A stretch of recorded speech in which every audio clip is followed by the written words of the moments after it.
Tonight, some in the Washington establishment media seem to relish the idea of ending Hillary's campaign early. It was a good story that turned out to be just that, a story.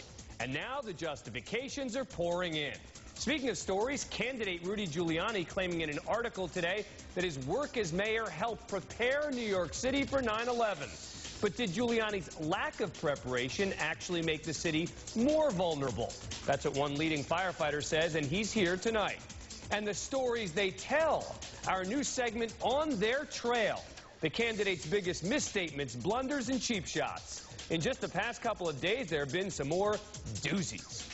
But first, with Hillary's big win in New Hampshire, the establishment media in Washington loses big. It's hard to believe that this program, which presents an outsider's look at D.C. and politics, was the only mainstream media program Monday night to try to stem the tide of proclamations that Hillary's campaign was dead and to attempt to control the vastly overstated Obama fever. It's starting to feel as if many in the inside Washington media are spreading the fever, prematurely delivering Clinton's eulogy.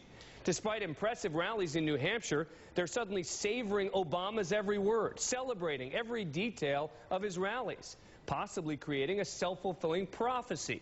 Barack Obama, the Democratic nominee. It sure feels like a close game being called in the third inning by some in a political establishment media. But now many of those same inside D.C. media types are blaming the polling, talking about what saved Senator Clinton and how she made this so-called comeback. But I still don't understand why, if she had lost, that results in two small states like Iowa and New Hampshire would lead so-called political experts to make overstated long-term projections like these.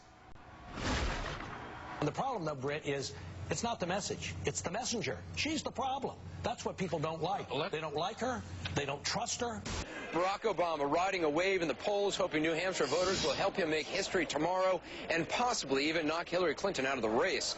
If you wait around long enough, history repeats itself. The Clintons come in like George McGovern and go out like Richard Nixon. I think they're going out. But don't count Hillary Clinton out of this too early. Count Hillary Clinton out of this. Imagine me covering what was expected to be a close and hard-fought trial, and after the opening statements declaring it over.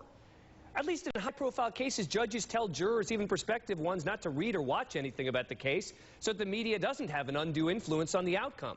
With 70% of people still saying they get their campaign information from television, the media has an obligation not to prematurely declare a leading candidate like Clinton dead after the first caucus.